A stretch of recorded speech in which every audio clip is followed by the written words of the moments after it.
Hello friends, let everything slow. In the 41st millennium, survival is not a virtue, it is a suspicion. Warhammer 40,000. Space Marine 2 is the story of a Space Marine who survived things that Space Marines are not supposed to survive. Not because he was corrupt, not because something dark had taken hold of him in the moments of extremity, but because of something in his nature that the Imperium systems could not categorize and therefore could not trust. His name is Demetrian Titus, lieutenant of the Ultramarines 2nd Company, former captain of that same company, a rank he held with distinction for decades before a moment of victory over chaos became the evidence for his arrest. He has been a Space Marine for longer than most humans live.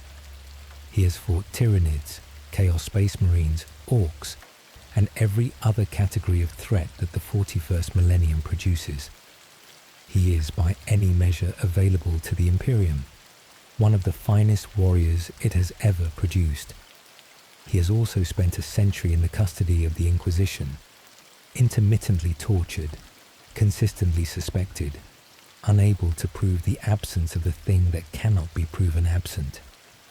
Tonight we follow Titus, from the beginning of who he is, through the century that shaped what he became, to the moment the prologue of Space Marine 2 deposits him in a jungle on a world he does not know, fighting an alien swarm alone.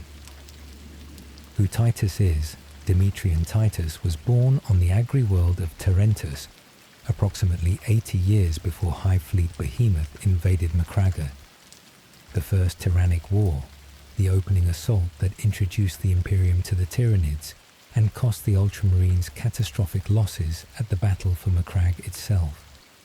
He was selected by the Ultramarine Scout Company selectors from the promising youths of his generation, which means he was chosen as a child, shaped by the chapter's training before he was old enough to have formed a fully adult identity.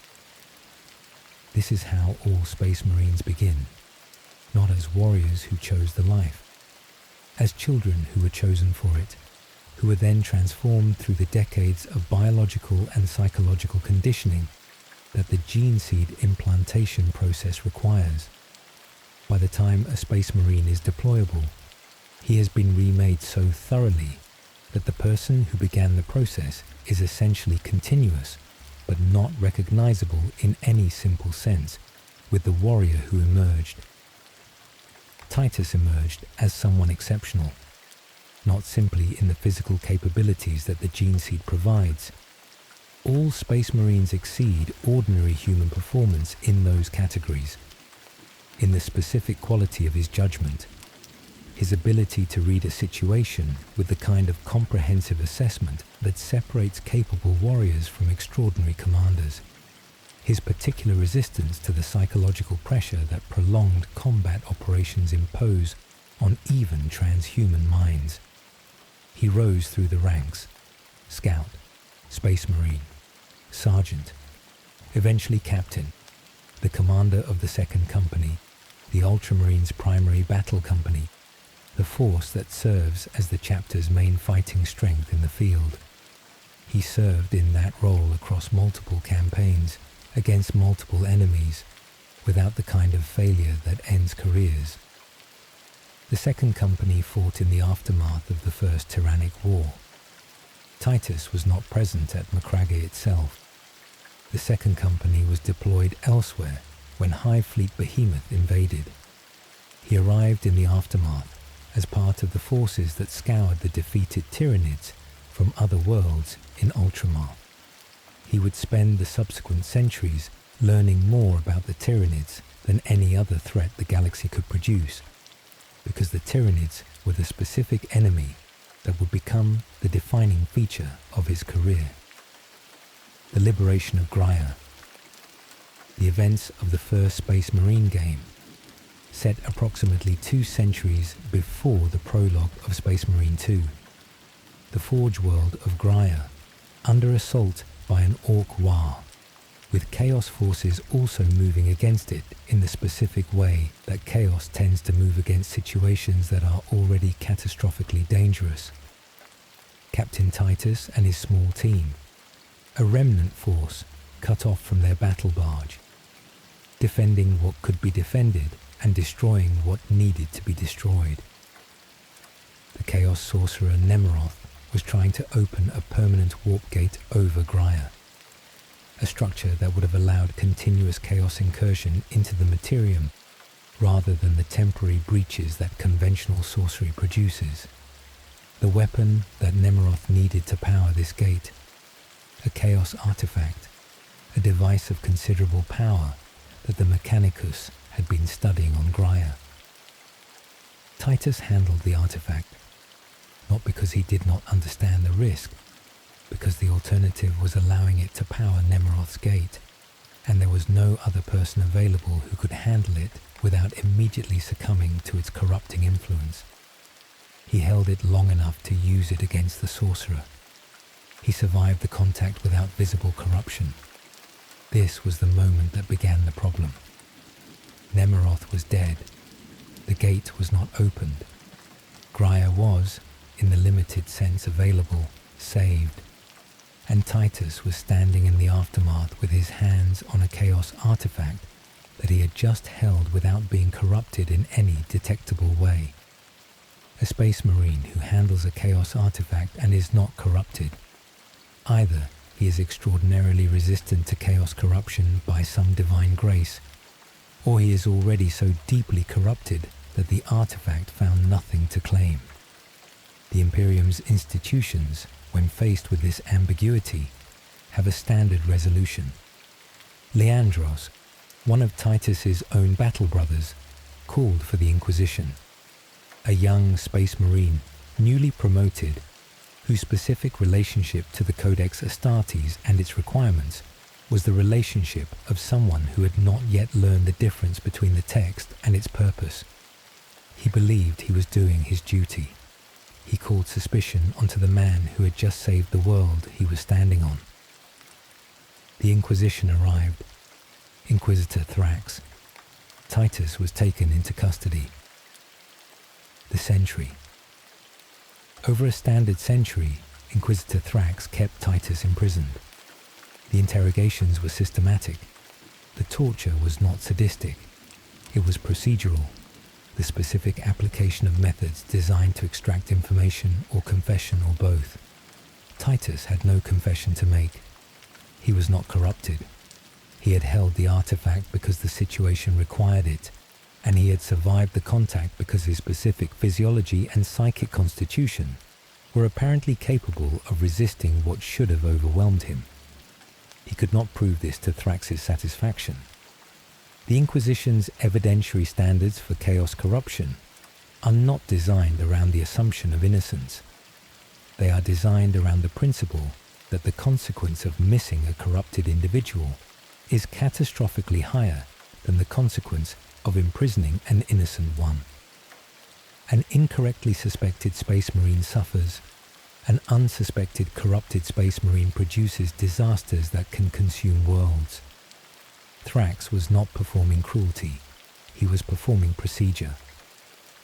The specific horror of Titus's sentry in custody is not that the Inquisition was acting outside its mandate. It is that within its mandate, in service of the specific function it was built to perform, it had imprisoned a man who was not what it suspected him of being, and its methods could not distinguish this from what it was designed to find. He was evaluated eventually by a body that ruled him free of chaos taint. The ruling came after decades. The imprisonment continued afterward under Thrax's specific authority, because Thrax was not satisfied by the evaluation and had the authority to override it in the specific way that Inquisitors have authority over even conclusions reached by other bodies within the system.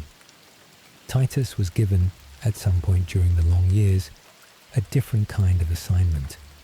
Not freedom, deployment.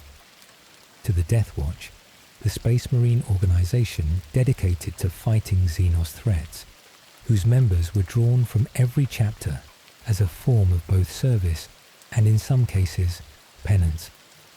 Titus took the name Nullus. He shed his identity as an Ultramarine, as Captain Titus, as the man who had saved Graia, and became a Deathwatch warrior fighting alien species that he studied with the specific thoroughness of someone who had nothing else to be. He became exceptional at fighting Tyranids specifically. The years in the Deathwatch, assigned to kill teams that operated on the leading edge of alien threats, gave him knowledge of Tyranid biology and tactics that few warriors in the Imperium possessed. He did not share this knowledge freely. The Deathwatch's work was classified at levels that made casual communication impossible. He simply accumulated the understanding that decades of intimate combat with the galaxy's most efficient predator produces. He was part of the Deathwatch's response to the earlier stages of the Fourth Tyrannic War, the war that Space Marine 2's main campaign is set in. The Hive Fleet Leviathan's emergence in the Segmentum Pacificus, the western reaches of the galaxy, beginning the largest Tyranid assault in recorded history. He fought as Nullus, as a Deathwatch warrior, and he was nearly killed by a Carnifex, a massive Tyranid bioconstruct, and recovered by the Ultramarines who found him. Calgar, Marneus Calgar, chapter master of the Ultramarines, ordered that Titus's life be saved through the Rubicon Primaris, the specific process by which firstborn Space Marines are converted to the more powerful Primaris form. A dangerous procedure that many Space Marines did not survive, but that those who did emerged from considerably more capable than they had entered it. Titus crossed the Rubicon Primaris. He emerged larger, stronger, equipped with the more advanced biological systems of the Primaris upgrade. He was declared clear of Chaos Taint by the Inquisition at last. Thrax's hold on him ended with the conversion, which the ruling determined had produced a different enough biological state that the previous suspicions could not apply to what was now present. He was returned to the Ultramarines as a lieutenant, not restored to captain. That rank had been held for over a century by someone else, and the chapter's hierarchy was not organized around the idea of reserving a position for someone who might someday be released. He accepted the reduced rank with the specific equanimity of someone who had spent a century in custody and considered any rank at all to be a form of mercy. He was assigned to the second company, his own company, where the current captain remembered who he was, where the Battle Brothers knew his history, where the century of absence was present in every interaction as the specific weight of time that cannot be recovered. He was alive. He was a Space Marine. He had a mission. Sleep well. 7 more parts remain, and the Fourth Tyrannic War is waiting. Demetrian Titus was arrested in an era that no longer exists.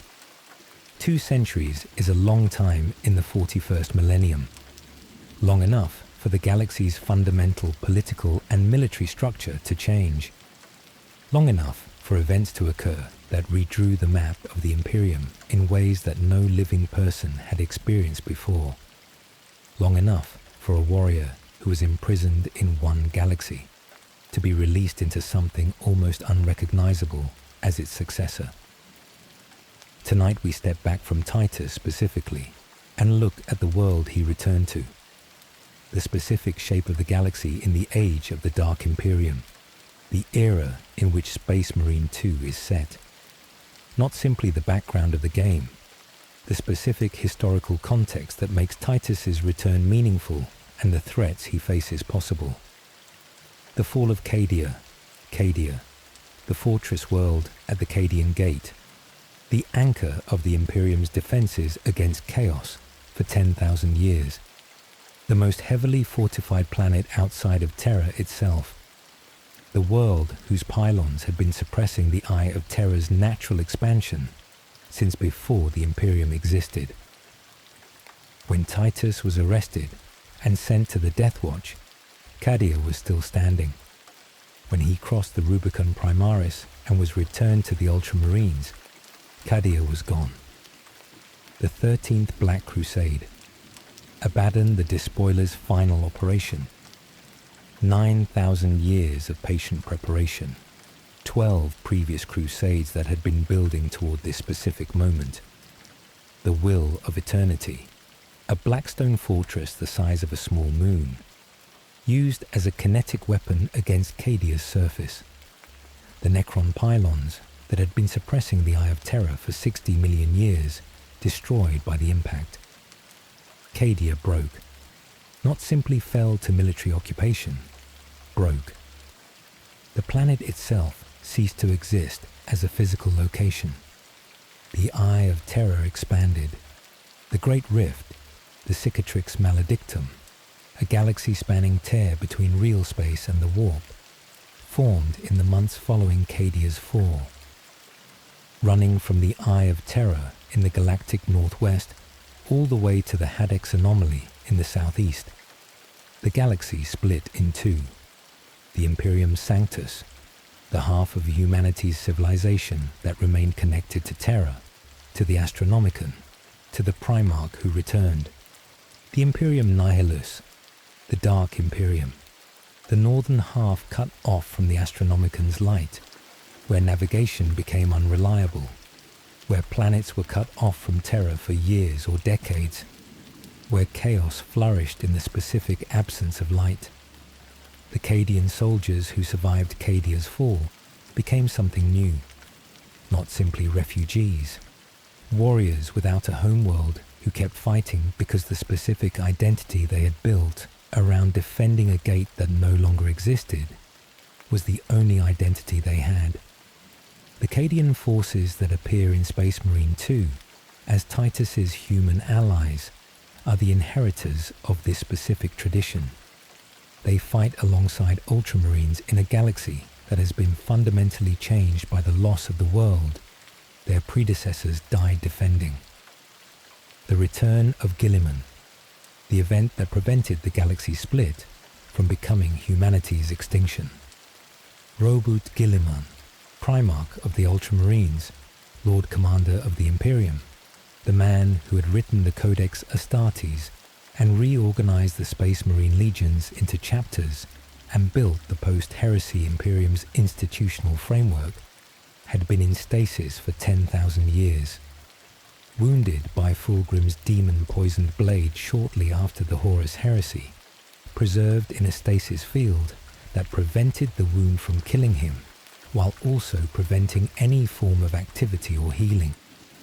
The Gathering Storms events, the Celestinian Crusade, Belisarius Caul's 10,000-year project, the Elders' specific intervention, had returned him.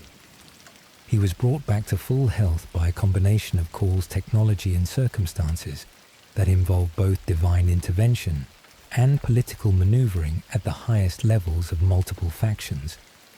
He woke to a galaxy 10,000 years older than the one he remembered. His reaction was not triumph.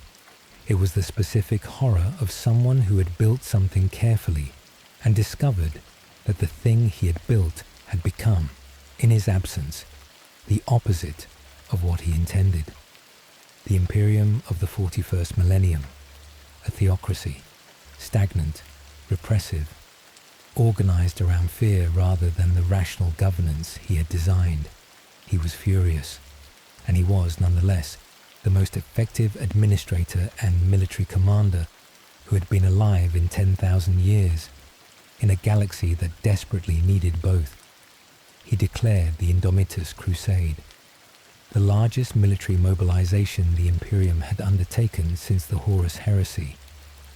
A massive deployment of new forces, including the Primaris Space Marines that Belisarius Caul had been developing at Guilliman's request for those 10,000 years, sent across the galaxy to reinforce devastated sectors, re-establish contact with isolated worlds, and push back against the threats that the Great Rift had enabled. The Primaris Space Marines, the upgrade that Titus underwent through the Rubicon Primaris, the new generation of Space Marine, more powerful than the Firstborn, equipped with advanced technology and a more refined version of the gene seed process. Coll had been developing these for 10 millennia, in secret, at Guilliman's original instruction.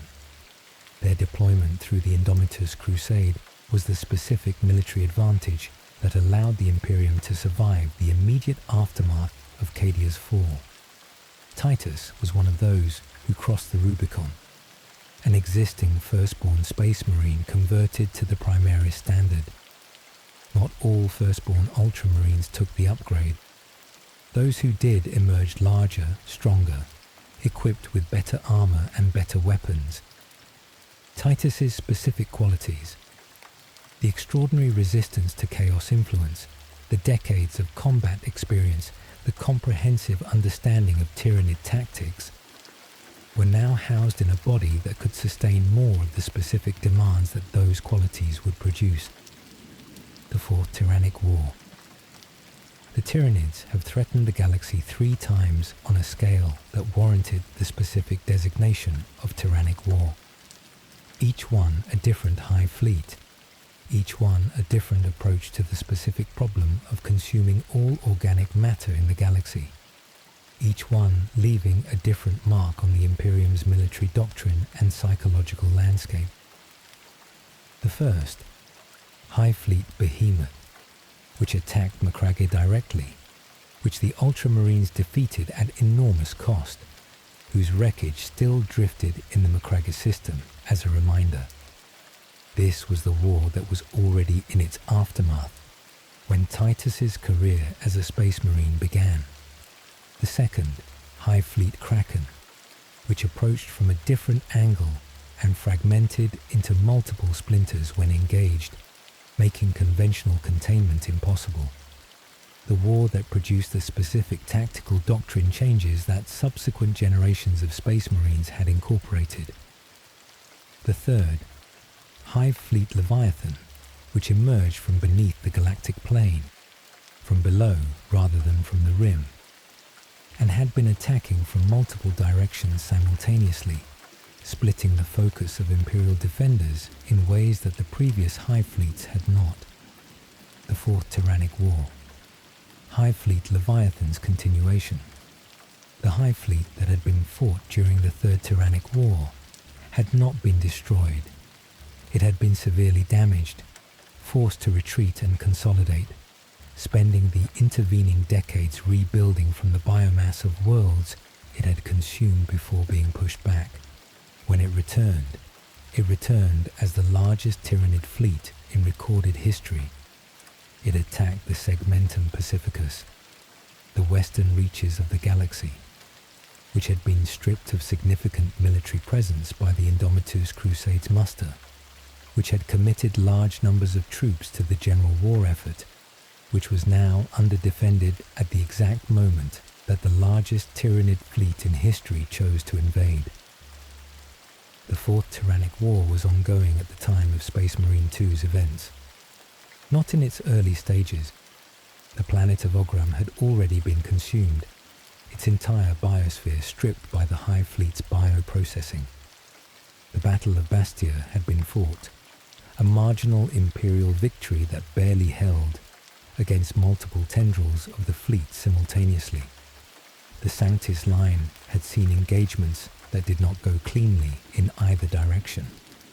The war was in the specific phase where the initial shock had been absorbed, and the sustained grinding campaign that follows initial shock had begun, where every engagement was a calculation of whether the cost could be borne, where territory lost to Tyranid consumption was territory lost permanently rather than temporarily, where the specific arithmetic of biomass removal and imperial population could not be made favorable by simply winning battles. Titus returns to a familiar enemy. When Titus was deployed with the Second Company to the Recidious System, the specific operational area of Space Marine 2's campaign, he was not encountering the Tyranids for the first time. His years as Nullus in the Death Watch had given him more direct experience with Tyranid combat than most of the battle brothers he was serving alongside, But the specific scale of the Fourth Tyrannic War's Tyrannid presence in the Recidious System was not something that prior experience fully prepared for. A splinter fleet, a portion of the Hive Fleet that had separated to pursue its own course, had swept through the system in the opening phases of the Fourth Tyrannic War, establishing the specific foothold that Tyrannid splinters establish. Not a conquering presence, but a consuming one, stripping worlds of biomass at the rate that the fleet's bioships required. Captain Acheron commanded the second company's deployment. Titus was his lieutenant, the specific organizational position of someone who commands half the company in the field on behalf of the captain, whose seniority was acknowledged even as his rank remained below what he had previously held. The relationship between Acheron and Titus was not simple. Acheron knew Titus's history, knew what the century in Inquisitorial custody had been, knew the specific weight of the Graia question that had never been fully resolved to everyone's satisfaction. And Gadriel, Battle Brother Gadriel, whose specific suspicion of Titus was not simply institutional but personal, who had found in Titus's history the specific combination of survival where survival was suspicious, and resistance where resistance was not understood to be possible. He watched Titus the way that a soldier watches someone whose reliability has not been established by shared experience. These are the human dynamics, or as human as Space Marine dynamics can be, of the campaign that Space Marine 2's story unfolds through. Not simply a warrior against alien swarms, a warrior whose loyalty is still questioned by some of the brothers he is fighting alongside, against threats that require exactly the kind of complete trust that Gadriel is withholding. Sleep well. 6 more parts remain, and the first mission is about to begin. Before the main campaign of Space Marine 2 begins, before Titus was a lieutenant of the Ultramarines' second company in the Recidious System, there was a jungle world called Kadaku. The prologue, the specific opening sequence that establishes not just the game's action, but the specific condition that Titus is in when the campaign proper begins. Kadaku is where Nullus almost died, where the Deathwatch mission went catastrophically wrong, in the way that Deathwatch missions frequently go catastrophically wrong, with insufficient support, against a Tyrannid presence that exceeded the available intelligence in a situation that the original briefing had not fully accounted for. It is also where Titus was returned to the Ultramarines, where the specific chain of events began that would place him back in the chapter he had been removed from, carrying the history of a century of imprisonment back into an institution that knew that history. The Deathwatch mission, Kill Team Kaseran, the Deathwatch unit that Nullus, Titus, was serving with when the Fourth Tyrannic War's opening stages produced the distress call from Kadaku. Kadaku is a jungle world in the Recidious System, the same system where Space Marine 2's main campaign will take place, a detail that establishes the operational theatre early. The Adeptus Mechanicus had a classified operation on Kadaku, described as Project Aurora, whose specific nature was not fully disclosed in the mission briefing that Kill Team Kaseran received. Classified operations that are not fully disclosed in mission briefings, a recurring feature of the 41st millennium's institutional architecture. The Adeptus Mechanicus, the Inquisition, the various branches of the Ecclesiarchy and the Adeptus Terra. Each of these organizations maintains secrets from the others, from the chapter masters and primarchs, who nominally coordinate their activities, from the soldiers who are sent to protect what they have not been told the full nature of. The institutional opacity that the Imperium's specific form of governance produces is not a corruption of the system. It is the system. The Tyrannids had come to Kadaku before the kill team arrived, not in the overwhelming numbers that the Fourth Tyrannic War would eventually bring to the system, in the specific advance wave quality of early Tyranid invasion, where the first creatures to arrive are scouts and synapse-controlling organisms, whose function is to prepare the ground for the larger assault, rather than to conduct the larger assault themselves, enough to make the extraction of whatever Project Aurora was urgently necessary, enough to make the approach to the planet extremely dangerous.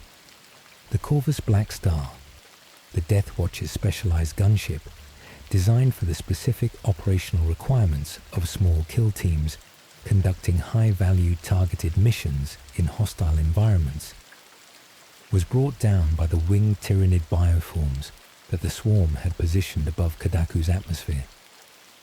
Not a gradual engagement, but a sudden devastating attack that destroyed the transport and deposited the kill team in the jungle below, with considerably less equipment and support than the mission plan had assumed. Kill Team Kasserin fought their way through the Tyranid swarm, the specific quality of Deathwatch combat. Small, extremely capable units operating without conventional support, relying on the combined expertise of warriors drawn from multiple chapters who have been trained to fight every alien threat the galaxy produces, against an enemy that does not require coordination to be effective, because the hive mind coordinates everything simultaneously. They accomplish the mission. Titus accomplished the mission.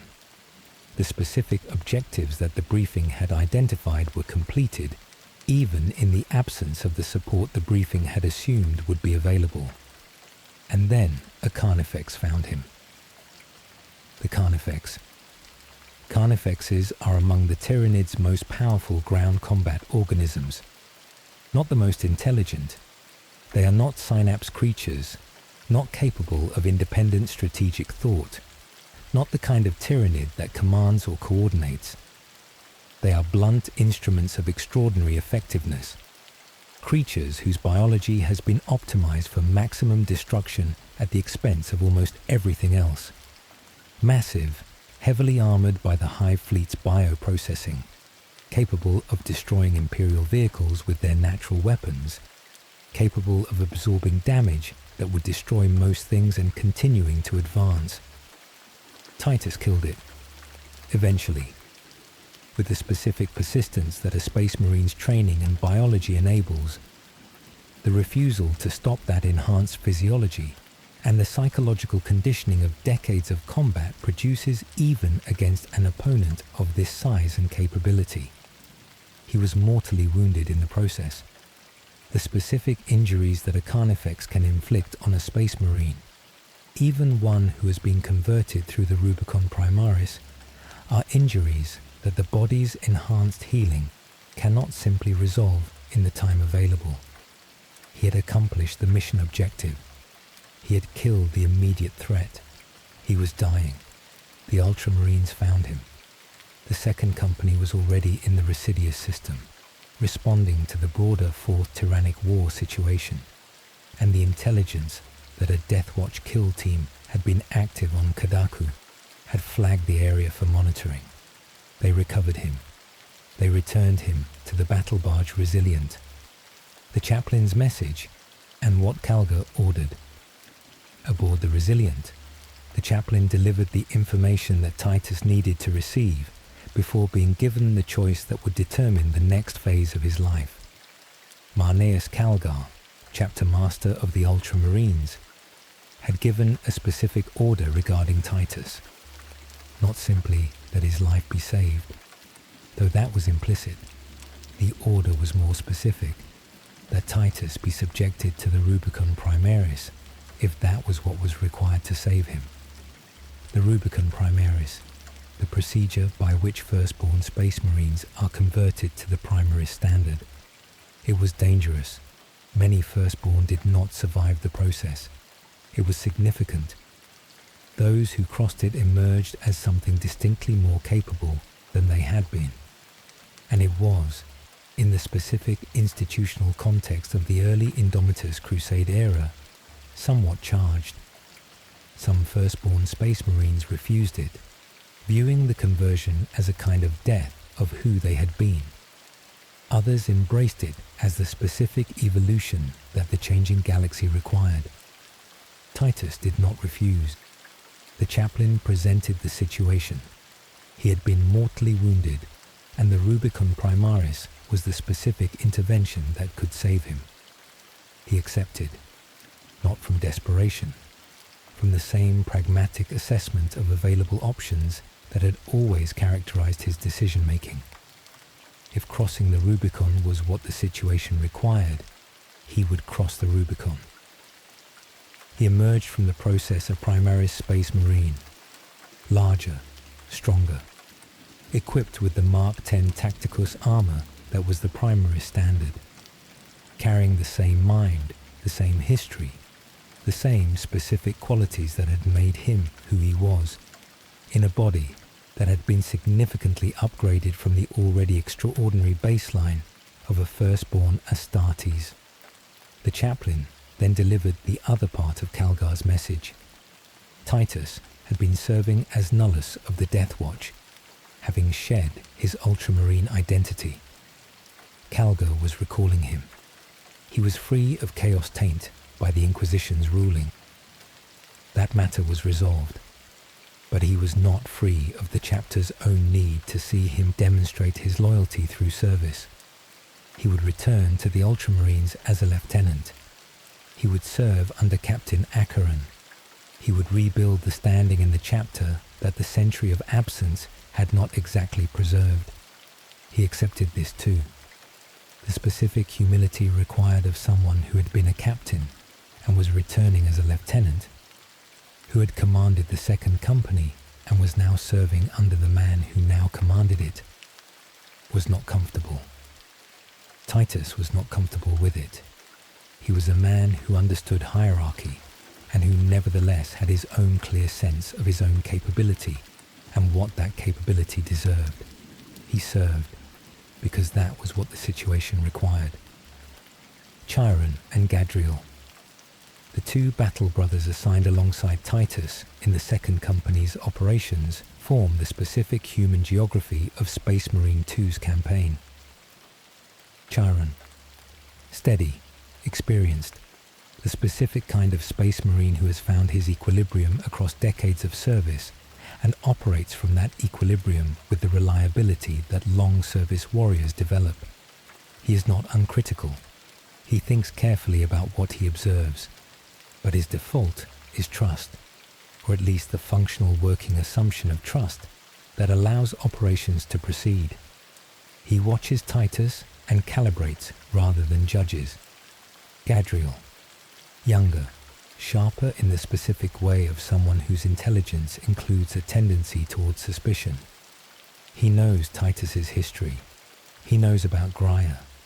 He knows about the century with the Inquisition, and he cannot quite set this aside, cannot operate from the assumption of trust when the background information he carries makes trust feel like a choice rather than a default.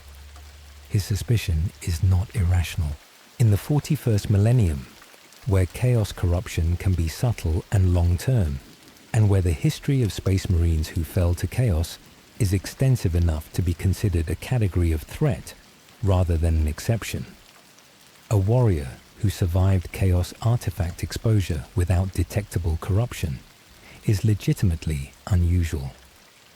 Gadriel is doing exactly what his training has prepared him to do, treating unusual patterns as worthy of continued scrutiny. The tension between Gadriel's scrutiny and Titus's service is one of Space Marine 2's more carefully developed character dynamics. It does not resolve simply or quickly. The story creates conditions where that tension either confirms or refutes what Gadriel has been suspecting, and does it in ways that cost both of them something. Project Aurora. What the mission was really about. When Titus was returned to the Resilient and assigned to the second company, he carried something with him from the Kadaku mission that he did not fully understand yet. During the operation on Kadaku, After completing the primary mission objectives, his squad had discovered and transported a mysterious object from the wreckage of a crashed Thunderhawk. A crash that had killed Archmagos Nozick, the Mechanicus scientist running Project Aurora on Kadaku. The object's proximity caused Titus to lose consciousness when the squad brought it aboard the Resilient. This was noted, not explained. The explanation would come later, in a way that changed the entire character of the campaign. Project Aurora was supposed to be a weapon. The Adeptus Mechanicus, working under orders from Guilliman himself, had been developing something in the Recidious System, something significant enough to be classified above the level of the Space Marines being asked to operate in the same theatre without full knowledge of what they were operating adjacent to. The weapon was powered by something that Titus had already encountered, something he thought he had destroyed on Graia over a century earlier. The Chaos artefact, the device that Nemeroth had tried to use to open his warp gate, that Titus had handled directly, that had produced the specific anomaly of his survival, that had triggered Leandros' accusation, and the Inquisition's century of investigation, not destroyed, recovered. Piece by piece, patiently, over the decades since Graia, by Mechanicus agents who had identified it as a power source of sufficient magnitude to be worth the specific institutional difficulty of acquiring fragments of a Chaos artifact for weapons research. Titus was not simply a lieutenant of the Ultramarines' Second Company facing a Tyranid invasion in the Recidious System. He was, by the specific accident of his previous encounter with this artifact, the person in that system most directly connected to the thing that was going to become the campaign's central problem. The object on the Resilient, the Chaos artifact reassembled, the project that bore it, and something else in the system that knew it was there. Sleep well. 5 more parts remain, and the Thousand Sons are already moving. The Recidious System, a cluster of inhabited worlds in the Segmentum Pacificus, now caught between 2 separate catastrophes that are operating simultaneously and feeding each other in ways that the initial Imperial response had not been prepared to address. The Tyranid splinter fleet from Hive Fleet Leviathan was the first catastrophe, the one that the Second Company had been deployed to address, the one that the briefings described and the mission orders specified. Tyranids do not need to be coordinated by an outside intelligence to be overwhelming. The hive mind that directs them is a phenomenon of collective consciousness, every organism connected to every other, the swarm operating as a single entity, rather than a collection of individuals. When a Tyranid splinter fleet targets a system, the specific pattern of the attack is not random. It is the optimal consumption strategy for the biomass available, executed by a collective intelligence that has refined the process across millions of years of galactic predation. The Chaos forces were the second catastrophe, the one that the briefings had not described, that the mission orders had not specified, that revealed itself incrementally as the campaign progressed. Not all Chaos incursions announced themselves. The Thousand Sons, whose specific approach to any operation involves the kind of preparation and misdirection that their patron god Tzeentch rewards. They had been in the Recidious System before the Tyranids arrived, before the Second Company deployed, laying the groundwork for something whose nature Titus would not understand fully until the campaign was well advanced. Kadaku, the first ground operation. Titus's first deployment with the Second Company in the Recidious System was to Kadaku, the same jungle world where the Death Watch mission had almost killed him. He had been here before recently as Nullus. He was here now as Lieutenant Titus, a different identity and a different mission. Kadaku Kadaku was being consumed.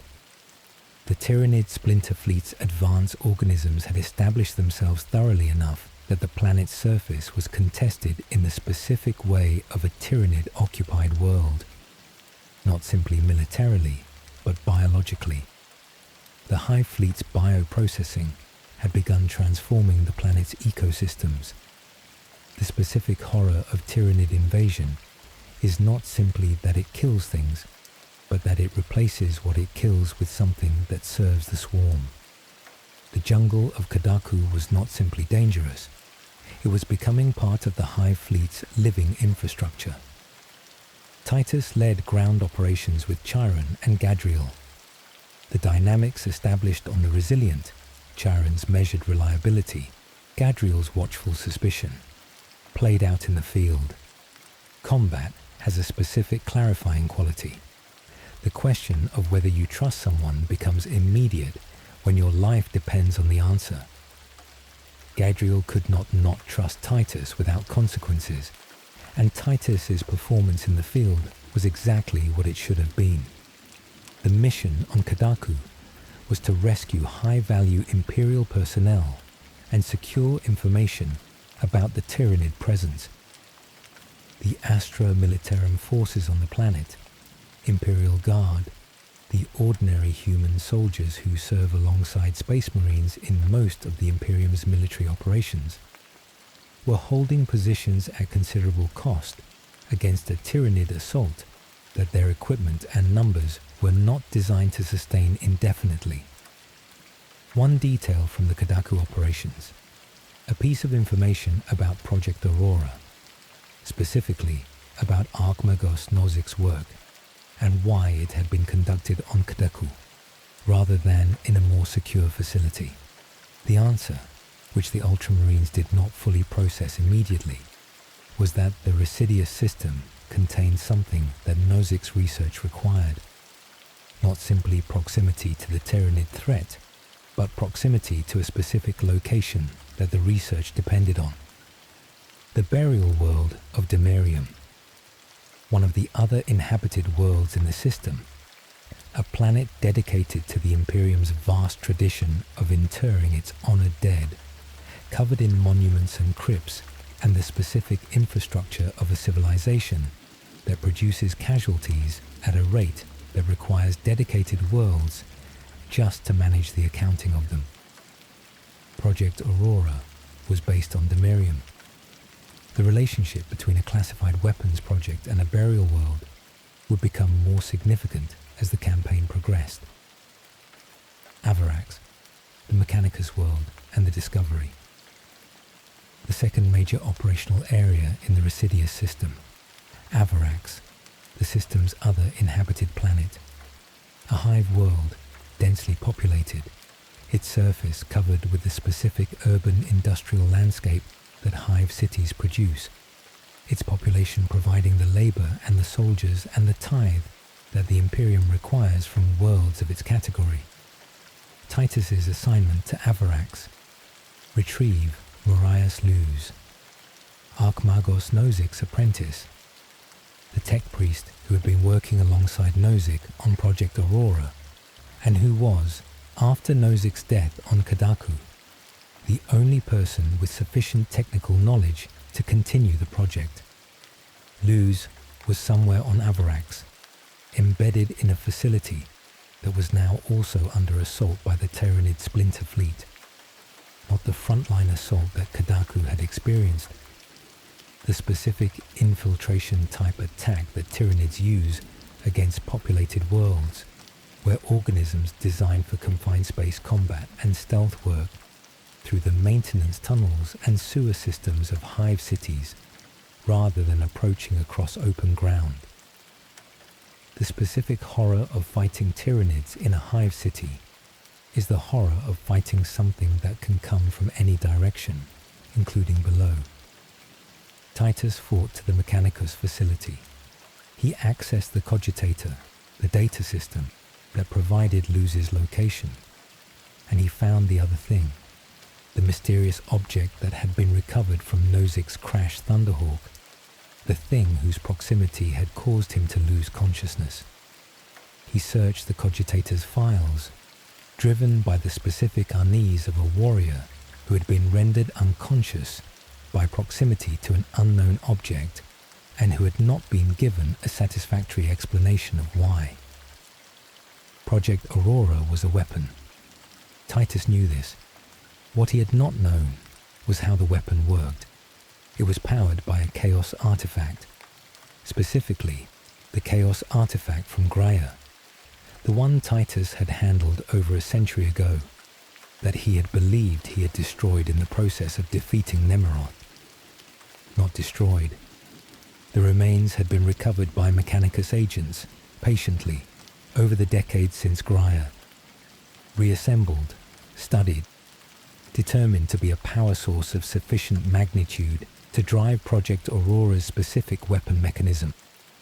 The weapon itself, a device capable of banishing everyone touched by chaos throughout the entire galaxy, not simply killing chaos-aligned beings, purging the chaos influence from all who had been marked by it throughout the entire Milky Way permanently.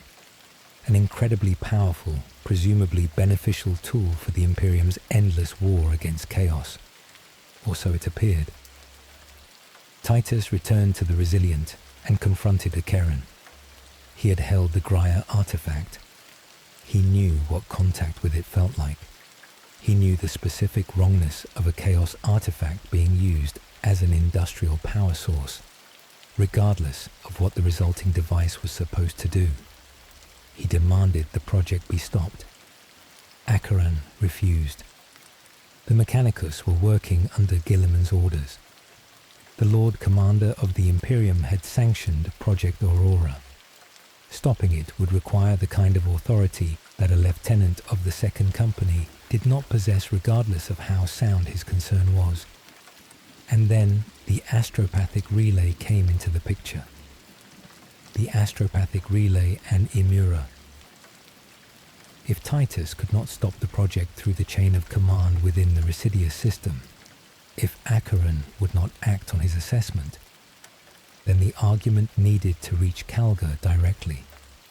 Chapter Master Marnius Calgar, currently managing the broader Fourth Tyrannic War from the Ultramarines command structures, needed to know about Project Aurora.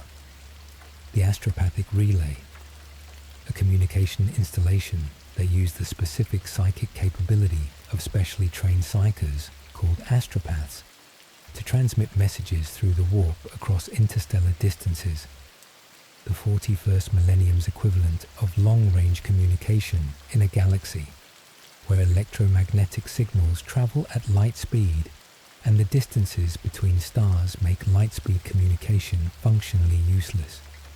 The astropathic relay in the Recidious System was currently overrun by Tyranids and surrounded by Chaos Force's sorcerous interference, blocked in both directions, cutting the system off from the wider Imperium. Titus fought to the relay. He reached astropath Neoma, who offered to send the message to Calgar. Neoma suddenly accused Titus of being a traitor, of trying to lure Calgar to the planet to kill him. The accusation was sudden, specific, and wrong, but in the specific way of someone who had just been influenced by something external, rather than someone who had reached a conclusion through their own reasoning. Gadriel attacked Titus in that moment, the moment when someone had just accused him of exactly what a century of inquisitorial suspicion had never been able to confirm. Gadriel's existing suspicion expressed itself as action. He stopped when Chiron shot Neoma. Recognizing her as possessed by chaos in the process of sending the corrupted message, Neoma's body exploded in warp energy. From the energy emerged a figure. Imura, a Thousand Sons Sorcerer Lord, a senior practitioner of the specific brand of sorcery that the traitor legion devoted to Tzeentch had been developing since the heresy, now wearing the specific aesthetic of a scarred white-haired man in power armor who had been planning this moment for considerably longer than the conversation suggested. The Chaos forces had been in the Recidious System all along, not reacting to the Tyranid invasion, preceding it, positioning themselves around Project Aurora specifically, because Project Aurora was what they had come for. Imura escaped. The relay's message was corrupted. The connection to Calgar was cut. And the Ultramarines learned that they were not fighting one enemy in the Recidious System. They were fighting two, and one of them had known about Project Aurora before the Imperium had deployed anyone to defend it. Sleep well. 4 more parts remain, and the Thousand Sons are only beginning to show their hand.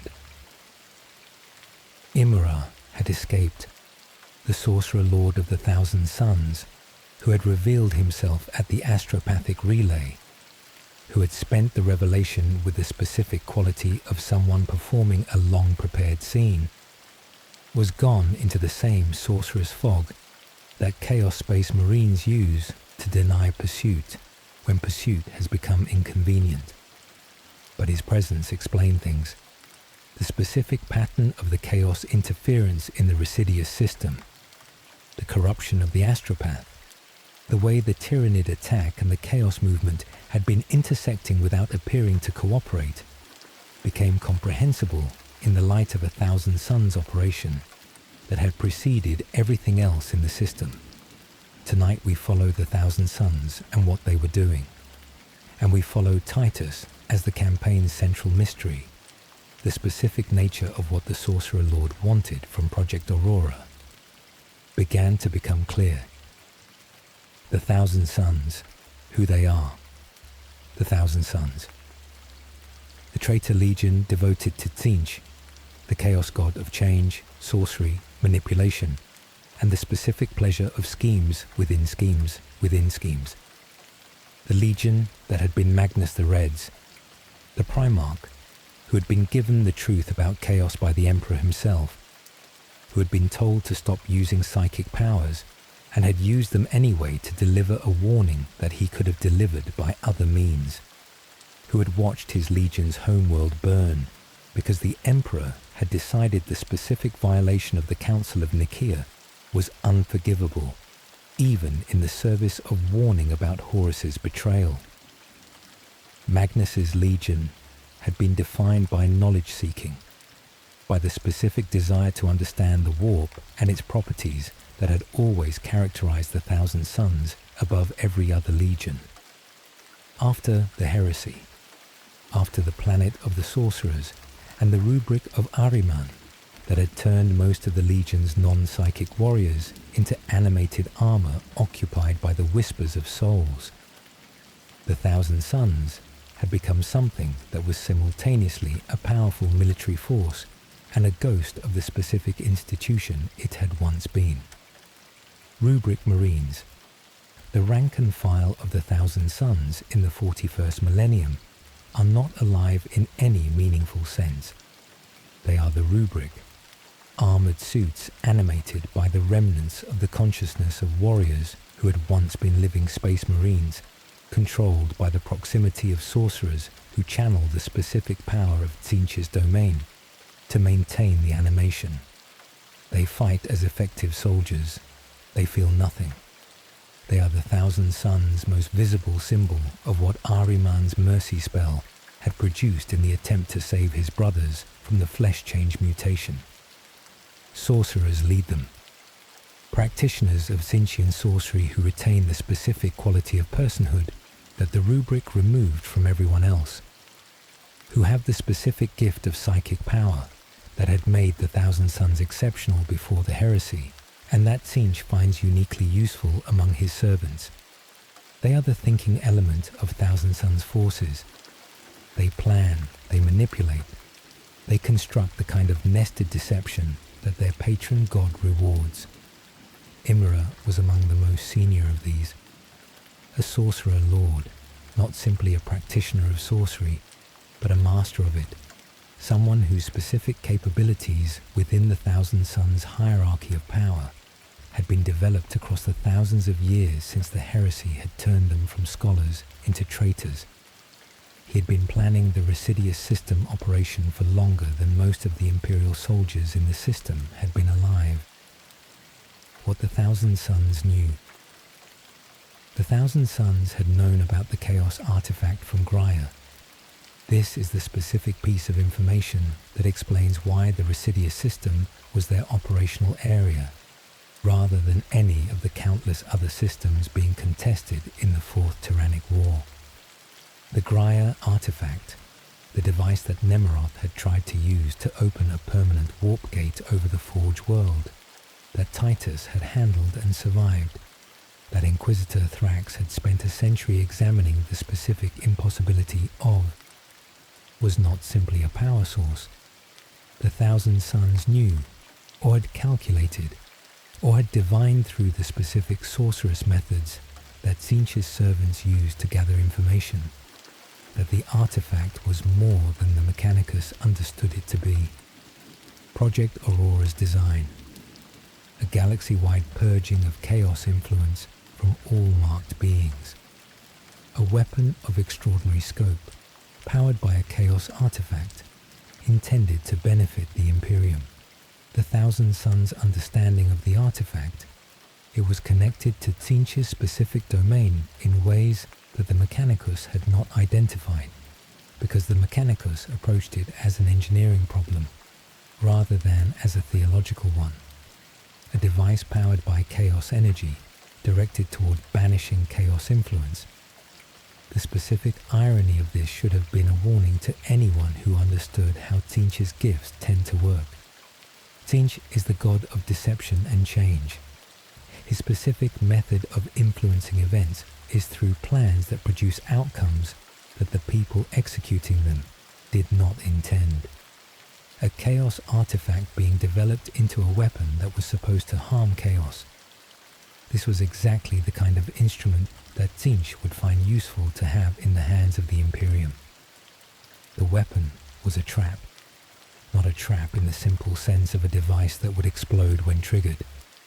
A trap in the Tzeentchian sense, a thing that would accomplish exactly what it claimed to accomplish, while also accomplishing something else entirely that served the architect of fate's purposes rather than the Imperium's. Imra knew this. He had known it, or calculated it, long before the Mechanicus had finished assembling the artifact's fragments. His operation in the Recidious System was not to destroy Project Aurora. It was to ensure that Project Aurora reached completion under conditions he controlled. The corruption of Neoma. The astropath. Neoma was not an improvisation. The possession that caused her to accuse Titus of treason. The specific chaos corruption that made her explode in warp energy when Chiron shot her, had been prepared in advance. Imra had needed to corrupt the astropathic relay for two reasons. The first, to prevent Titus from reaching Calgar with the information about Project Aurora's true power source. An accurate message to Calgar would have produced an investigation that might have interrupted the operation at a critical phase.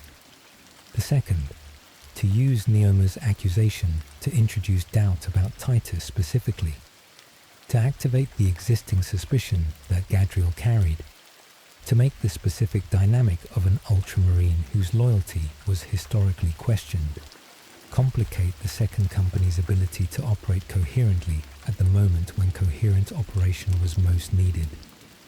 This is Tzeentchian sorcery at its most specifically effective. Not overwhelming power deployed against a single target, but specific manipulation of existing weaknesses in a complex system. Gadriel's suspicion was real. Neoma's corruption was real. The accusation was false. But the accusation touched something true enough to cause action. The interruption of the relay forced the second company to continue operating without direct contact with Calgar's command. Isolated, making decisions without the specific sanction of higher authority. This was useful to Imra. Demerium and what lay beneath it. The Thousand Sons' main activity in the Recidious System was centered on Demerium.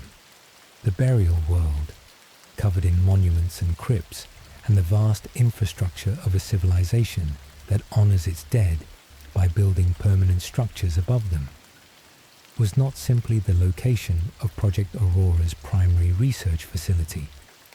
It was also beneath the monuments and crypts and Project Aurora's facility, the location of something that the burial world's administrators had not fully understood when they had been granted stewardship of the world, something old, something that had been here before the first tomb was dug, something that was relevant to what Imra was building toward. The item that Imra eventually stole from the Project Aurora research site, the Chaos artefact from Graia, now assembled and integrated into Project Aurora's power systems, was not the only item he needed. Demerium's specific location had been chosen by the Mechanicus because the burial world's position in the system provided something that Project Aurora required, a stable point from which the weapon could be directed. The Obelisk, a massive chaos construct that the Thousand Sons had been building or had found on Demerium, a structure capable of creating a warp rift, not a small breach, not the kind of localized incursion that conventional chaos sorcery produces, a significant sustained tear in the fabric between real space and the Imperium, through which Imra intended to summon forces of a scale that the Recidious System had not seen. This is what Project Aurora was for, from Imura's perspective, not the galaxy-wide purge of chaos influence that the Mechanicus intended. The artifact powering the weapon was also the power source for the Obelisk. When Imura had the artifact and the Obelisk and the conditions he had spent the entire operation creating, he would open a warp rift over Demerium that would be difficult to close and would allow a chaos invasion of a scale that the Fourth Tyrannic War's competing demands would make extremely difficult for the Imperium to address. Two catastrophes simultaneously. Tyranids consuming the Recidious System from the outside, chaos forces emerging from the warp rift over Demerium from the inside. The second company caught between them. Imra in possession of the artifact. The mission to Demerium. Titus, Chiron and Gadriel were deployed to Demerium, not as a large-scale assault, as the specific small unit strike that Space Marine operations favor when the target is a high-value individual or installation, rather than a defensive line. 3 of the most capable warriors in the second company, moving with the specific purpose of reaching Imura and the artifact before the Obelisk was fully operational. The burial world's landscape was wrong. The chaos presence had been affecting Demerium in ways that the monumental architecture made immediately visible. The monuments and crypts that covered the surface had been corrupted. Their original purpose of honoring the dead twisted towards something that honored something else entirely. The gloom that covered the surface was not natural weather, but the specific atmospheric quality that significant warp intrusion produces in real space. The reality becoming thin, the boundary between the materium and the immaterium degrading. The specific horror of a place that is no longer entirely physical. The Tyranids were also on Demerium. The Splinter Fleet's organisms were not coordinated with the Thousand Sons. The hive mind and Tzeentch's servants have no alliance and no interest in each other's success, but their simultaneous presence on the burial world meant that the 3 Ultramarines were navigating hostile organisms from 2 entirely different categories of threat in an environment that was becoming increasingly hostile in the fundamental physical sense of a place where the laws of material existence were being degraded. Luz, the tech priest apprentice they had recovered from Avarax, who was the only person qualified to continue Nozik's Project Aurora work, was killed by Imura. The Sorcerer Lord had used him long enough to gather the information about the artifact that his own understanding of its nature had not fully provided. When Luz's usefulness was exhausted, Imra killed him with the specific efficiency that Chaos Space Marines bring to the disposal of individuals who are no longer assets. The last information that Luz provided to Titus before the Sorcerer Lord reached him, the confirmation of what Titus had already suspected about Project Aurora's true nature. The weapon was not simply what it claimed to be. The purging it would perform had a second effect that the Mechanicus had not identified. Imra had the artifact, he had the obelisk, and he now had enough of the remaining Project Aurora technology to proceed with what he had been building toward since before the Ultramarines deployed to the Recidious System. The warp rift was opening. Sleep well. 3 more parts remain, and the obelisk is activating. Demerium, the burial world that was no longer simply a burial world. The obelisk pulsing with warp energy at its center, the chaos artifact from Graia powering the structure. Imra coordinating the specific moment when everything he had been building would activate simultaneously. The second company's small force, Titus, Chiron, Gadriel, and whatever Astra Militarum support had been marshalled, was the only coherent Imperial response available. The astropathic relay was down. Contact with Calgar was cut. Acheron was managing the broader operational picture from the Resilient. Luz was dead. Project Aurora, as the Mechanicus had designed it, was over. What remained of the artifact and its capabilities was in Imura's hands, and the warp rift was opening. What the obelisk did, the specific mechanics of how the obelisk operated, how the chaos artifact from Graia powered a structure capable of creating a sustained warp rift, are described in terms of the artifact's specific properties rather than technical engineering. The artifact had been on Graia as a device intended to open a warp portal. Nemeroth had been trying to use it for exactly this purpose before Titus stopped him.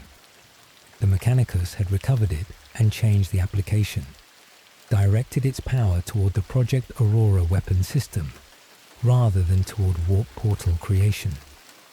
But the fundamental capability that made the artifact valuable was the same capability that Nemeroth had been trying to exploit. It could create and sustain breaches between the material universe and the Imperium at a scale that conventional sorcery could not achieve. Imra had reversed the Mechanicus's redirection. He wasn't building Project Aurora's purging weapon. He was building the warp portal that Nemeroth had tried to build on Graia, but larger, sustained by a better prepared ritual structure, in a location that had been prepared over the course of the entire operation, rather than assembled hastily by a chaos sorcerer trying to exploit an opportunity. The obelisk was more than a weapon. It was a gateway. Through it, Imra intended to summon forces, not the limited demonic incursions that conventional sorcery could produce, but a sustained channel through which chaos armies could emerge into the material world with a permanence that made them much more difficult to address than temporary conjurations. The specific timing, the Tyrannid presence in the Recidious System, had drawn significant Imperial military attention. The Fourth Tyrannic War's demands on the broader Imperium meant that the system was receiving less additional support than the crisis warranted. Imra had calculated that a simultaneous chaos incursion through the warp rift, emerging while the Tyrannids were already consuming Imperial resources, while the astropathic relay was down and additional forces could not be easily called, would face a response capability that was already strained. He was not wrong about the timing. He was wrong about Titus. The fight for the obelisk. Titus and his squad reached the obelisk's location. The ritual that powered it was in progress. The Thousand Sons Sorcerers, who had been maintaining the preparation of the structure throughout the campaign, were now active, channeling the Tintian sorcery that the artifact required to function as the obelisk's power source. Imra confronted them directly. The Sorcerer Lord, who had been managing the entire operation, who had corrupted Neoma, who had killed Luz, who had spent the campaign several steps ahead of the Space Marines trying to counter him, was present for the culmination rather than managing it from a distance. This was the specific choice of a commander who believed the climactic confrontation was where he was strongest. The Thousand Sons Sorcerer at the height of his power, with the artifact activated and the obelisk operational and the warp rift beginning to open. This was the moment that his decades of preparation had been building toward, and he intended to be present for it. He had also wanted Titus present for it. This is one of the campaign's most specific revelations. Imra's interest in Titus was not simply instrumental, not just using the Second Company as an unwitting tool to deliver the artifact to the Recidious System. He had identified Titus as significant to the artifact's specific function in ways that the rest of the campaign had not made explicit. Titus had survived contact with the Chaos artifact on Graia, not corrupted, and not simply resistant. His specific physiological and psychic constitution had interacted with the artifact in a way that left a specific resonance, a connection to the artifact that was one of a kind in the Imperium. Imra had been studying this connection from the moment the Thousand Sons had identified the artifact's location in Mechanicus custody. He had used Titus as a key. The unconsciousness that Titus experienced when the recovered artifact fragments were brought near him, aboard the Resilient, wasn't simply a reaction to proximity. It was a recognition. The artifact knew what it had touched before. Imura's revelation. When Titus and his squad confronted Imura and prepared to use Project Aurora's remaining components to banish the Sorcerer Lord, the plan that had developed as the alternative to the weapon's original intended use, Imura revealed what the Tintian plan had actually been. He had manipulated the Mechanicus into developing Project Aurora, not created it. He could not directly influence Mechanicus research without detection, but he had positioned information, had allowed specific discoveries to be made in specific sequences, had arranged the specific conditions that led to the Mechanicus pursuing the weapon that they developed. The Thousand Sons understood the artifact better than the Mechanicus did. They knew what it would do when fully activated. The galaxy-wide purge of chaos influence that Project Aurora claimed to perform was real. It would do exactly what the Mechanicus had designed it to do. But the artifact's activation at the scale the Obelisk amplified it to would also do something else. A massive simultaneous pulse of warp energy, directed outward through every point in the galaxy where chaos influence was present, channeling through those points in both directions simultaneously, purging the chaos influence, and opening 1,000 minor warp breaches at the points of purging, temporary but simultaneous, across the entire galaxy. A galaxy-spanning network of simultaneous minor warp intrusions, each one small, together catastrophic. The specific moment when every chaos-touched location in the galaxy experienced a simultaneous warp pulse would produce a resonance in the Imperium that Tinch's servants were positioned to exploit, not by entering through any single breach, but by using the resonance itself to advance the ruinous power's position in the Imperium. Imra delivered this information not to be helpful. He delivered it to demonstrate the specific quality of his planning, the nested deception that the Thousand Sons specialized in, the plan within the plan within the plan. He was showing Titus that the attempt to use Project Aurora against him would also trigger the second order effect. They used it anyway.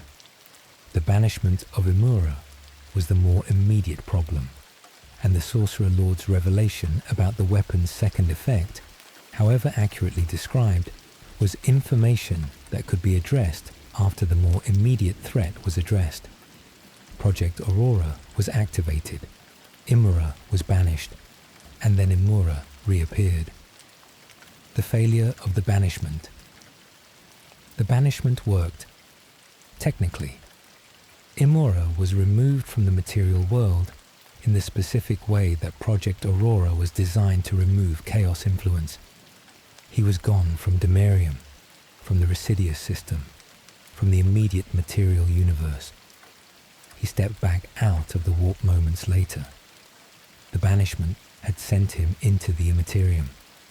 The Imperium was where the Thousand Sons maintained their presence and their power base. Being sent there was not the permanent solution it would have been for a less well-positioned Chaos Space Marine. He had the Chaos artefact. He had the Obelisk. He had the knowledge of what the activation had triggered in terms of the second order effect.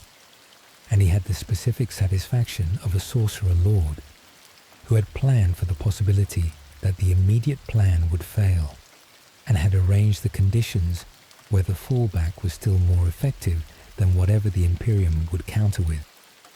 He stole back the artifact from the site of his banishment. He used the Obelisk's remaining power to open the warp rift more fully, and through the rift he began summoning. The Ultramarines had a very limited window in which to destroy the Obelisk's power source before the rift became too large to address with the forces available. Titus, Chiron, Gadriel, the Astra Militarum, the remaining Second Company forces, against a warp rift that was opening, a Sorcerer Lord who had returned, and Tyranids that were still active on the burial world surface. This was the shape of the campaign's final phase. Everything at once, in the specific way that 41st millennium crises tend to accumulate, rather than resolve sequentially. Sleep well. 2 more parts remain, and Marnius Calgar is coming. The warp rift was opening. Imra had returned from the banishment. The Obelisk was still functional. The Chaos artifact was back in the Sorcerer Lord's possession, and the 3 Ultramarines, Titus, Chiron, Gadriel, were the only coherent Imperial force immediately available on Demerium's surface. What should have been impossible to hold was being held anyway, not through overwhelming force. The Second Company's small deployment did not have overwhelming force. Through the specific quality of Space Marine combat doctrine, applied by warriors who had no alternative to holding, against enemies that were not giving them the option of retreat, but something else was coming. Calgar. Marnius Calgar had known about the Recidious System situation even without the astropathic relay. Chapter Masters do not manage the Fourth Tyrannic War from a single position. They move, they monitor, they receive information from sources that do not depend on a single relay in a single system.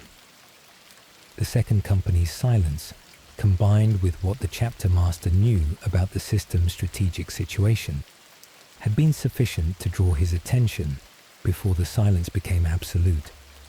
He arrived with reinforcements. Not the entire Ultramarines chapter.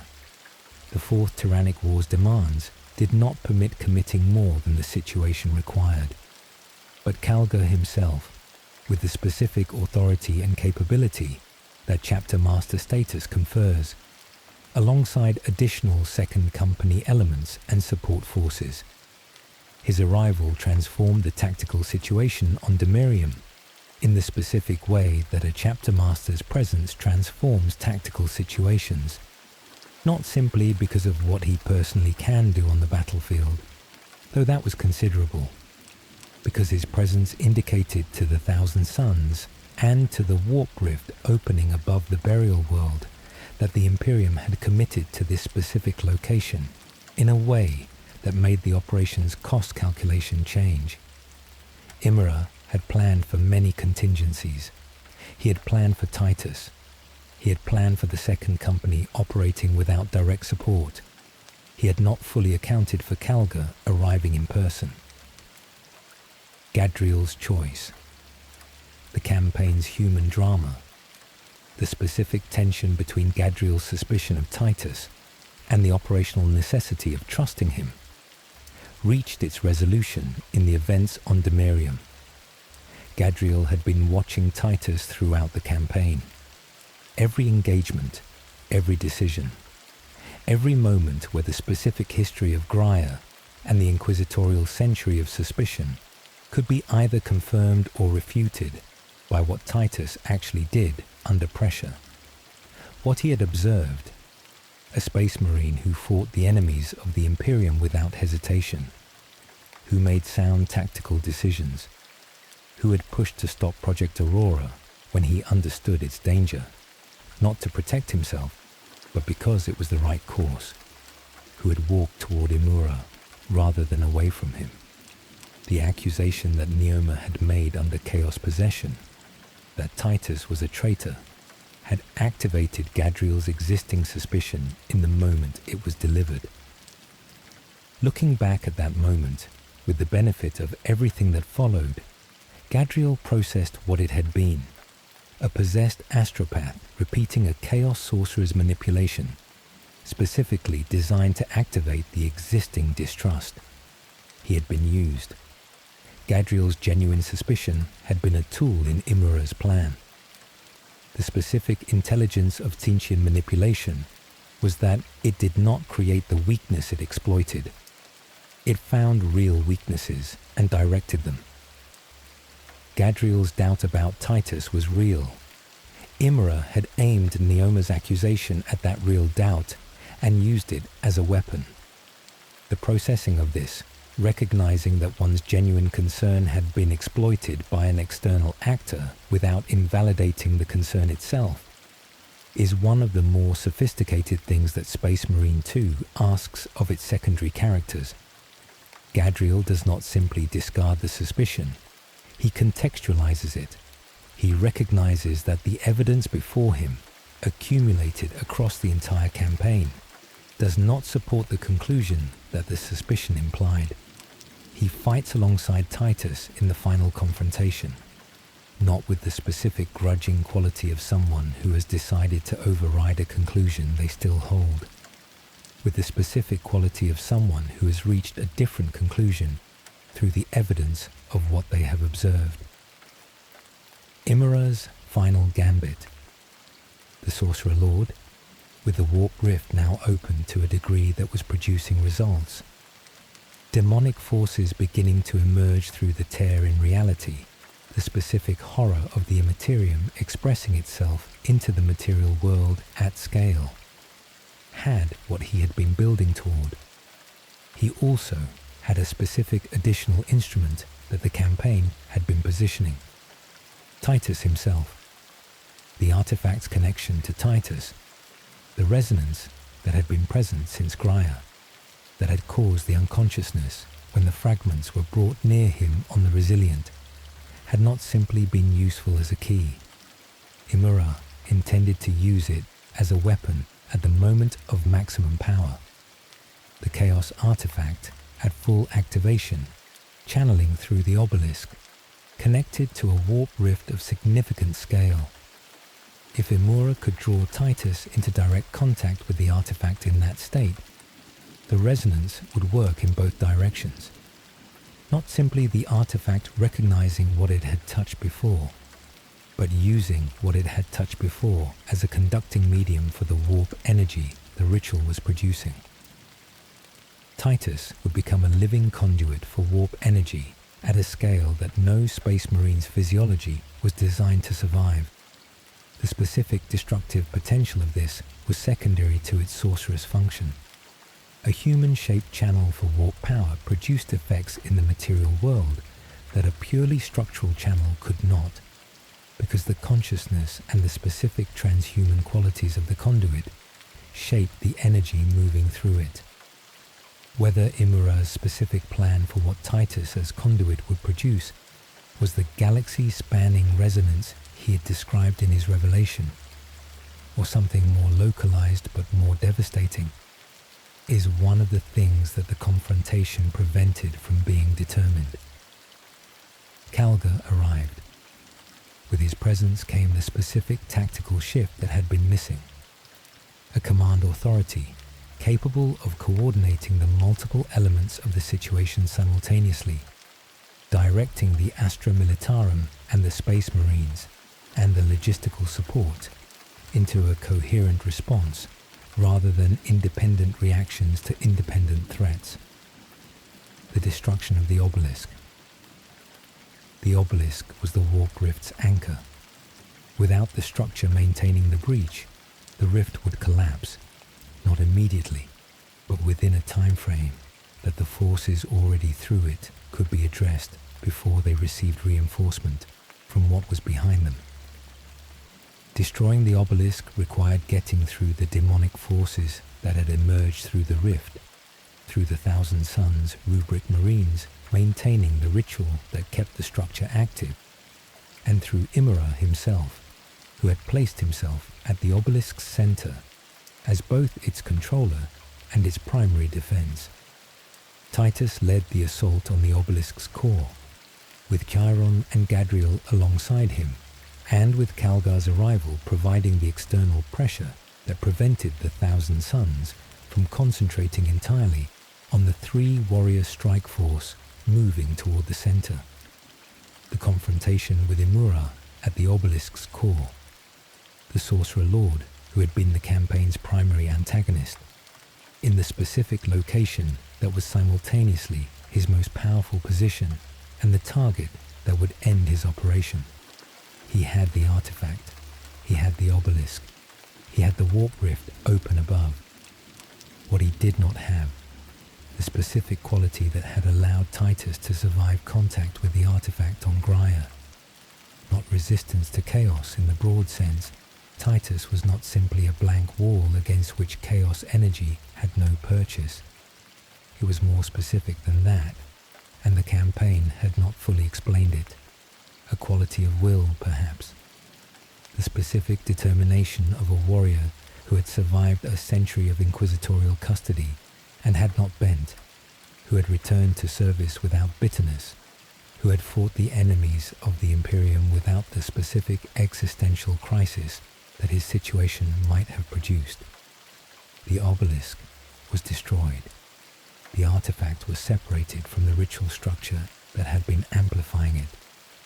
Imura, deprived of the specific confluence of power that had made him as formidable as he was defeated in direct combat by Titus, Chiron, and Gadriel. The warp rift began to collapse. The demonic forces that had emerged through it were cut off from reinforcement. The battle across Demerium turned as forces that had been sustaining themselves on the rift's energy found that energy withdrawn. Calgar's forces addressed what remained. The Tyranids on the surface continued to be what Tyranids are. A threat that does not recede simply because the chaos dimension of the situation has been resolved. But the specific coordination of Calgar's command against a single enemy, rather than multiple simultaneous threats, made the Tyranid response more manageable. The Recidious System was not saved. Not in the comprehensive sense.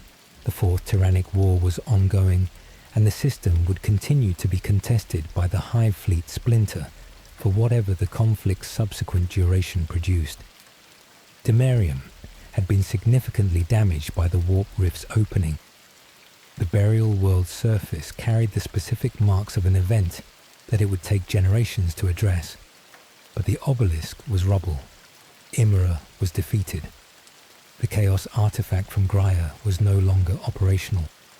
The warp rift had closed. Sleep well. One final part remains, and Titus still has something to answer for. My friends, Let everything slow. We have followed Demetrian Titus from the agri-world of Tarentus to the Death Watch, and back to the Ultramarines, through Kadaku and Avarax and Demerium, through the Fourth Tyrannic War and the Thousand Sons, and the Chaos artefact that has been following him since Graia. The Obelisk is rubble. Imra is defeated. Calgar is on Demerium. And Titus still has something to answer for. Calgar's question. Marnius Calgar, chapter master of the Ultramarines, is one of the most experienced commanders in the Imperium's history.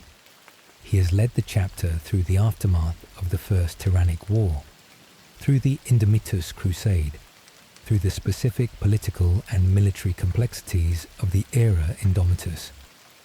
He has watched the galaxy change around him and has adapted his command accordingly. He also knows Titus. Not personally, he was not present for Graia, was not involved in the Inquisitorial custody, was not the one who ordered the deployment to the Death Watch, but he ordered the Rubicon Primaris. He ordered Titus return to the chapter as a lieutenant. He has been watching the outcome of those orders through everything the campaign produced. He asks Titus to explain himself, not in the punitive tone of an accusation, in the specific direct manner of a chapter master who needs to understand what has been present in his chapter's operations and who has the authority to receive the full answer rather than the partial one. Titus explains the artefact on Graia, what he felt when he held it, what the century with the Inquisition had been, what the resonance had meant, the connection between him and the artefact that Imra had identified and tried to exploit, the specific quality of his resistance to chaos influence that had never been fully explained, that had driven Leandros to call the Inquisition and Thrax to spend a century interrogating him and Gadriel to maintain his suspicion. He does not know what it is. He cannot explain it in the theological or biological terms that the Imperium's institutions use to categorize these things.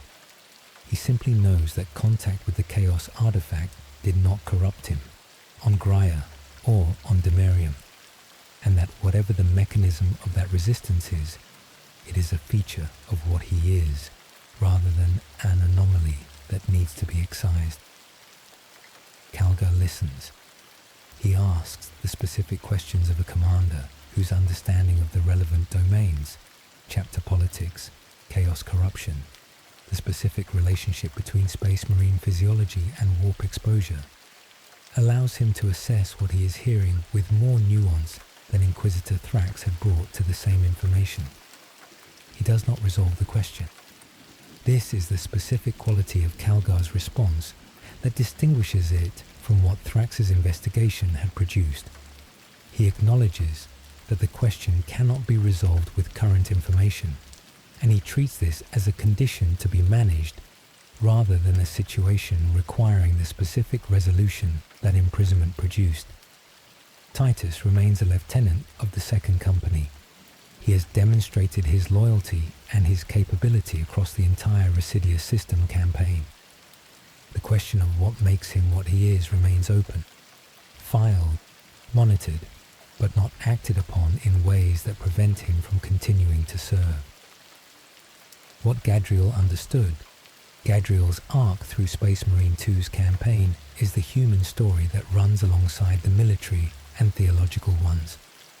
The young Space Marine who began the campaign with a genuine suspicion based on genuine historical anomaly and ended it with a more complicated relationship to that suspicion. He was right that Titus was unusual. He was wrong about what the unusualness meant.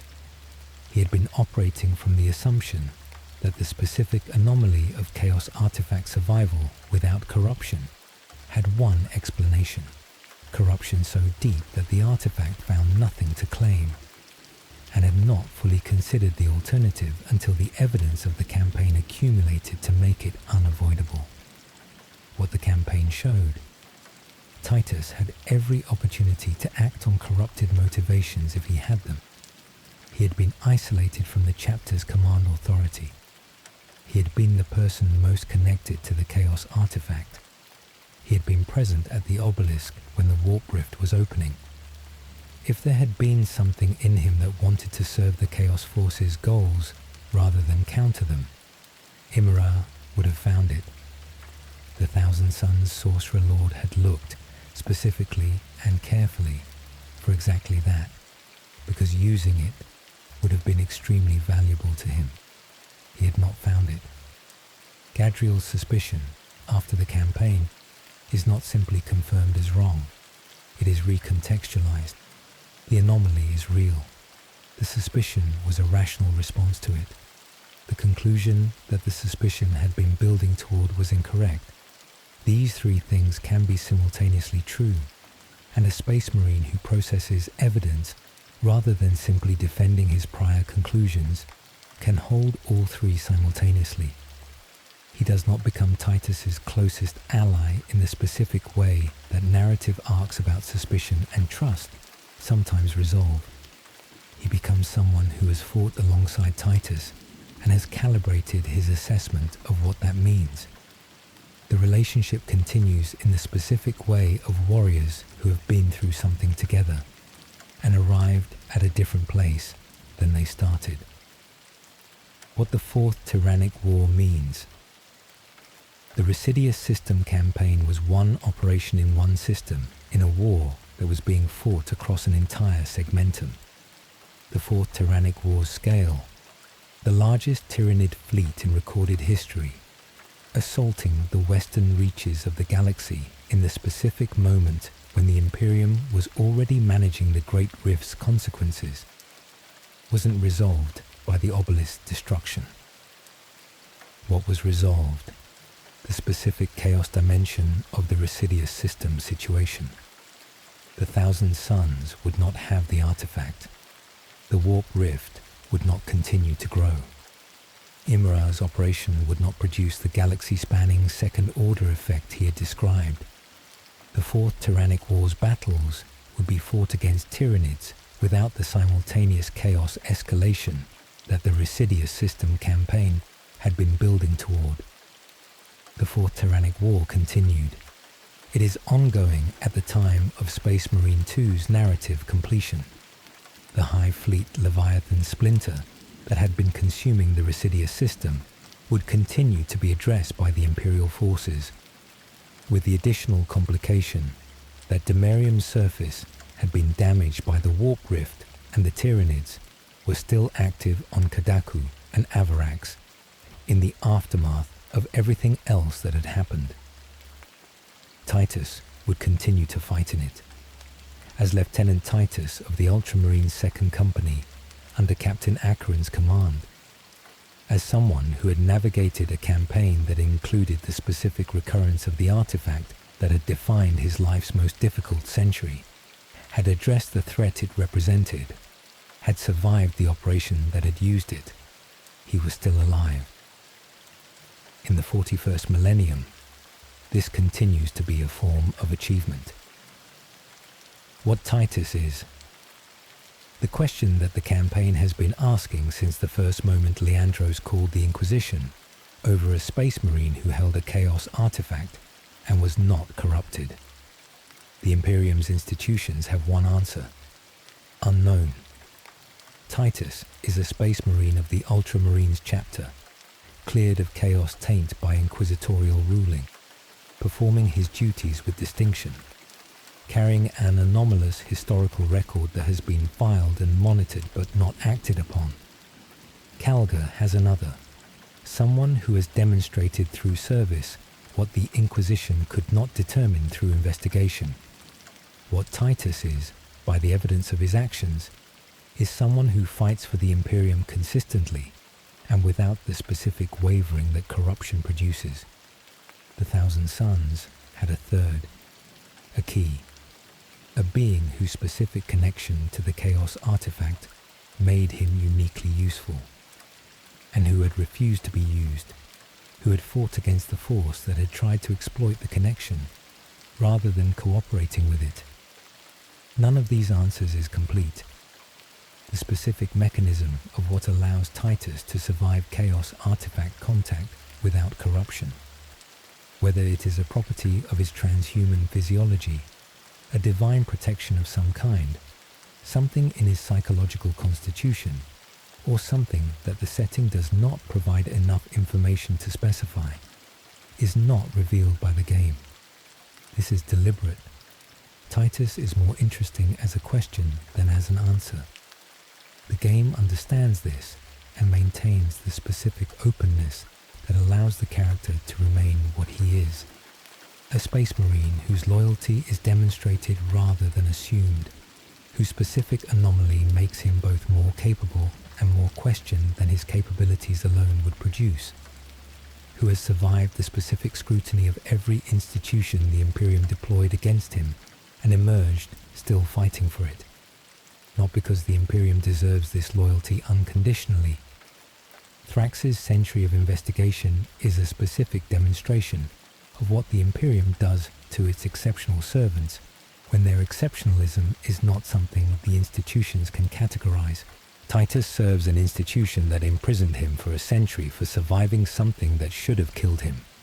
He serves it anyway, not because he has not noticed the specific injustice of what was done to him, because the alternative, a galaxy without someone fighting for it against the things that want to consume it, is worse than the institution's failures. The Graia connection and what it means. There is a detail about Titus's history that the campaign surfaces without resolving. His specific ability to handle the Chaos artifact from Graia, to touch it, to use it, to be connected to it in the way the resonance describes, exists outside the framework that the setting uses to explain Chaos resistance. Space Marines are not simply resistant to Chaos through their transhuman physiology.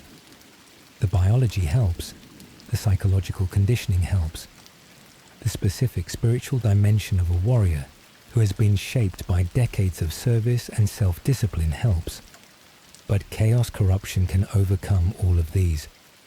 The Chaos Space Marines are living evidence of this. Every one of them was once exactly as resistant as Titus is supposed to be. What Titus has that the Chaos Space Marines did not is not more resistance. It is something that cannot be reduced to the standard explanations.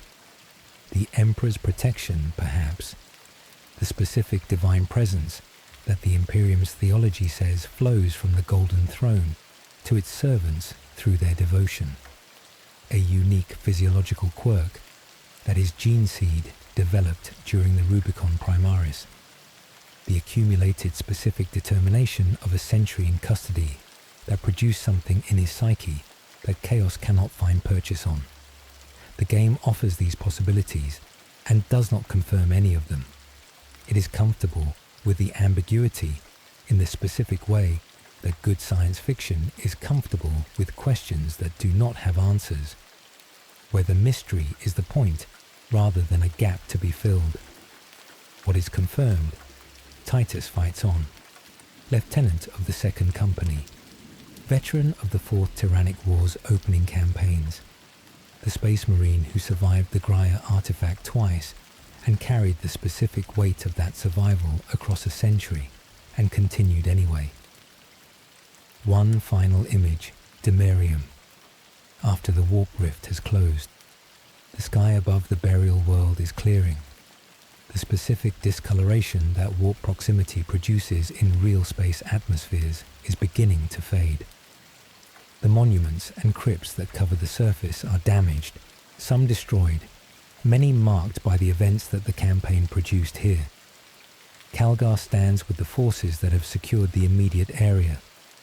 The chapter master of the Ultramarines, who has been managing the Fourth Tyrannic War across a segmentum, present on a burial world because a specific operation required his specific authority and presence.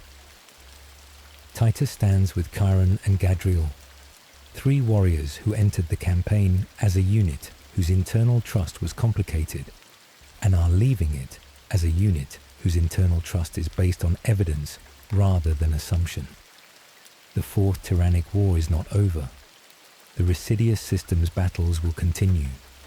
Somewhere in the galaxy-wide resonance that Imura described may or may not be building toward consequences that are not yet visible.